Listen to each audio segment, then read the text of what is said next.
Today I'm going to talk about a hobby of mine that I've had for several years, just started a couple years ago, and that of course is chess. I found this to be one of the most intriguing games that I've ever played. It's unlike other things that I've done before. There's no physical component to it like a sport. There's no luck involved like poker. It's just pure strategy. The only game I've ever played that's just purely strategy. So today I'd like to talk a little bit about beginning strategies in chess, so that if you would like to play chess, hopefully give you an edge up on other beginners that you play. Now, first, before I get started, a show of hands, who here knows how chess works, knows the rules of chess and play? Everyone, almost everyone. Okay, good. Well, if you don't know the rules, that's fine. You don't need to know how each piece moves to understand the overall strategy, so you'll still be able to understand the presentation. And in specific cases where it might help to know how the pieces move, I'll be sure to point it out. So that being said, to really understand the strategies in chess, the first thing we need to understand is that you can actually break up a chess game into 3 different phases or stages. The first stage is simply called the opening. It's the beginning of the game. Second is the middle game, and third is, of course, the end game. Now, there's no cut and dried border as to when the opening ends and the middle game begins and so forth. But it's generally accepted that the opening is something like the first 10 to 20 moves. The middle game is something like up to move 40 or so, and then after that is the end game. And you can see here the way the board looks is very different in each phase. In the opening, we're just starting out, so all the pieces are sort of on the edge where you start. The middle game is where things look really complex and it's a big mess of pieces all over the board. In the end game, usually most of the pieces have been captured or sacrificed at this point, and there are actually not many pieces left on the board there. And the reason why they kind of separate out these phases is because your strategy can change very much from one stage to another. A good example is the king. At the beginning of the game, the king, you went very defensive. You wanted hidden behind other players. You want to make sure the other opponent has no way to attack the king. Whereas at the end of the game, the king can actually be a very powerful attacking piece, and you actually want it out there many times and attacking the opponent. So strategy can change very much depending on what stage of the game you're in. So with that being said, today I'm going to talk mainly about the opening and different strategies when you start out the game. So in general, there are 3 main objectives when you start out the game of chess. The first objective, and probably the most popular one, is you want to control the center. You want to control the center of the board. The second is you want to develop your minor pieces, and I'll talk about each of these today. And the third one is king safety. You want to get your king in as safe a position as possible. So starting with the first one, controlling the center. Why do we want to control the center of the board? Well, the most common reason, the most popular reason, is because the center of the board is where the pieces have the most power. They have the most mobility and the most control of other squares. So a good example of this is if you look at the knight. The way a knight moves, for those that don't know, is it moves 2 squares in one direction and 1 square perpendicular, so sort of like an L shape. So it can go down 2 and over, it can go over 2 and up, or in any sort of combination. And here you can see the knight that's in the center of the board. The center is typically described as these 4 squares there. The knight in the center of the board has a lot more mobility. This knight can go on 8 different squares, right? Which means either it can capture on 8 different squares. It means if it's being attacked, it can run away on 8 different squares. It just has more control and more mobility, more power, essentially. The knight in the corner, as you can see here, really only has 2 squares it can go to. Much less mobility, much less influence over on the overall game. So, and this is very much true with pretty much every piece in chess. Pieces in the middle have a lot more mobility and more control than on the side or in the corners. A second reason why control is important is not as obvious, but generally you want your pieces close together if possible because they can protect each other. If you have some pieces on this side and some pieces on this side and you're trying to advance up to the opponent, well, those pieces have a tough time protecting each other. Sort of the old divide and conquer military strategy, right? If you divide the opponent, then it's easier to conquer both sides. So kind of the same thing here. You don't want to be divided. You want to be in the middle where each piece can help each other out. Now, to give you an example of this, I'll show you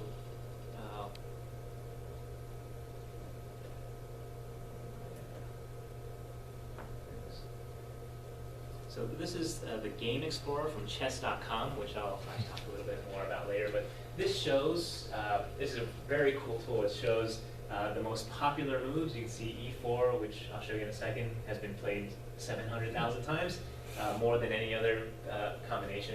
So the very first move, the most popular first move of any chess game is E4, which is called the king's pawn opening. So this is that pawn going forward. Why? Because that pawn going forward, now you start to control the center, right? Starting to attack the center. We can see the second most popular. The second most popular move is D4, which is called the queen's pawn opening. Same idea. It's this pawn moving. Again, you're kind of controlling the center, right? If we keep going, what's the most popular response to that move? It's this knight coming out here. Why? Again, the knight moves in an L shape. Now the knight can start to control those two pieces in the center. The next most common move, C4. It's the pawn coming up. Now, and for those that don't know chess, the pawn captures diagonally. So now this pawn is trying to contend for that center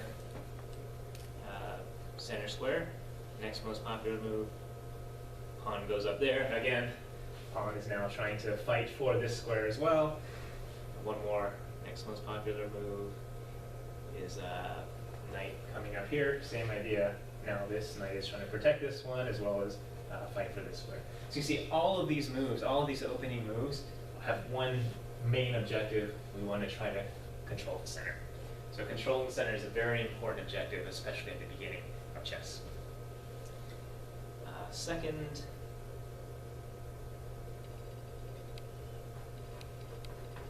The second objective is to develop the minor pieces. And the minor pieces are defined as the knight or the bishop. And the reason why these pieces are, and when we say develop, what we mean is actually move them from the bottom up into the board, into the center of the board. The reason why these pieces are important to move first, a couple reasons. One, these pieces tend to have more mobility when the board is crowded, which is at the beginning and middle of the game.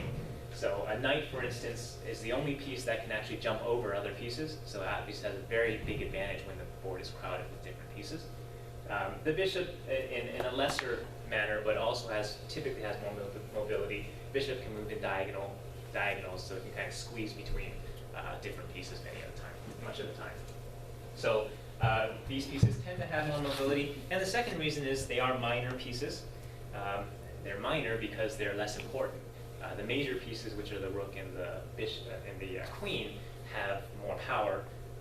But you want the minor pieces out first because at the beginning of the game you're sacrificing it's sort of the front lines, and so you want your more expendable pieces out there first. So because they're less important, they can be traded or sacrificed a lot more easily without giving up too much power. So and again, just kind of looks like the internet's kind of slow. So just again, if you remember the moves, all these pawns come out. The first thing that came out, then first piece from the bottom came out was a knight here. This knight came out here. I think we can go one more step further. Then pawn goes up to fight for the center again. And then the next move is another knight comes up here. It doesn't allow me to go any further because I'm not a premium member, but if we were to go further, we would see this knight come out, and eventually this bishop would come out and try to fight for the center here, and then this bishop eventually would probably come out as well. So you see, again, most popular openings, knights start to come out, and then bishops start to come out first. The queen and the rook haven't moved yet. So we want to make sure we develop our minor pieces.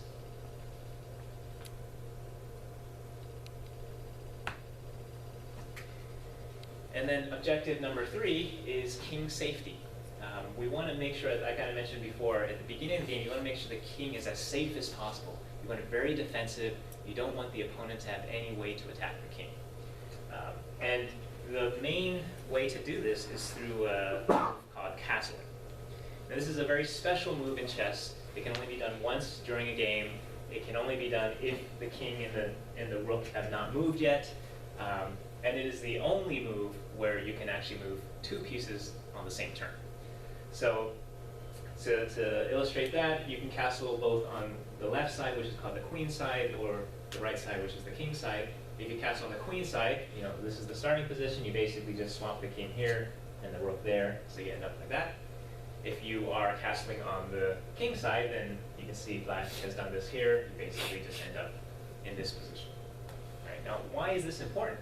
Well, if you look at an example of some of the pawns on there, here's an example of the white has castled. You can see their king is in that castle position, and black has not castled yet.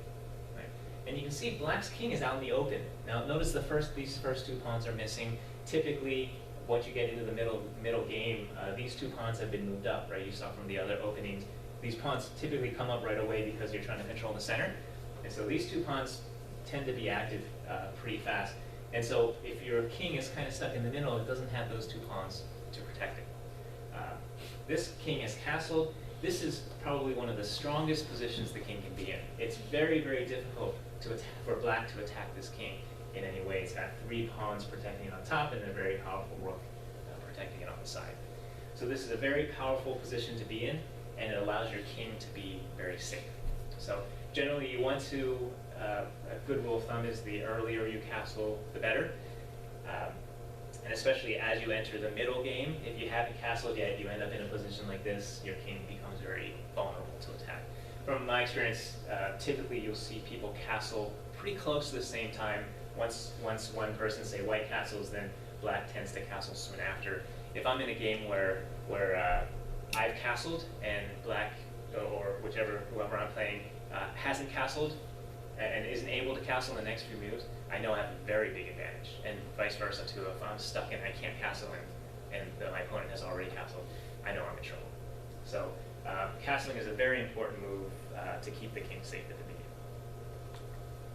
So that's the three main objectives when we talk about chess and opening at the beginning. Control the center, because center gives your pieces the most mobility and the most power. Develop your minor pieces, because those pieces tend to have more mobility and are more expendable. And then make sure your king is safe. The great thing about having your king safe is then you can really focus on attacking the opponent and not worrying about whether or not your king is going to get attacked. So with all that said, a couple resources for you. I had mentioned chess.com before. This is by far the best site I've ever been to when it comes to chess. It has tons of information, whether you're just starting out and you don't know how any of the pieces move, or whether you're more advanced and want to get more advanced strategy. This is an incredible way to learn. That game analyzer I just showed you is on the site. You also, even with the free membership, you get limited access to the game explorer like I showed you. You get one free mentoring lesson every day, which is very useful, and then 5 tactical strategies, puzzles that you get to do, which is great practice if you want to get good at chess, as well as a ton of other information. The only downside with chess.com, I think, is that there's too much information and it's all over the place. So if you want a more structured way of learning chess, there's this Ken's Chess Lessons website here. And this one is a more structured, it's kind of like a college course almost. He lays out lesson 1, lesson 2, lesson 3, lesson 4. A lot of those lessons are videos off YouTube, and it's very organized. So if you're looking for a more structured, organized way to learn chess, or if you're more intermediate or advanced player and you want to get better, you can start at different places and go from there. And then, of course, YouTube has a wealth of information on chess. Especially if you're looking for something specific, you want to determine the best way to play the Sicilian defense, then you just type in Sicilian defense in YouTube, and there's a ton of videos on how to do it and what it all means. So, lastly, there's if you want to play chess, there's an app that chess.com has, and you get to play what they call turns-based chess, which is you make a move, and then the opponent has a couple days. You can do it on your phone. The opponent has a couple days to make their move. Once they move, you have a couple days to make your, kind of like Word with Friends or those type of games. But it's a great way to play chess without having to commit 3 hours of sitting down and playing chess, which most of us don't have the time to do. So yeah, and so that's pretty much it. If you have any questions, please let me know. Hopefully I've piqued your interest in chess a little bit more. Hope to play you guys sometime. Thanks.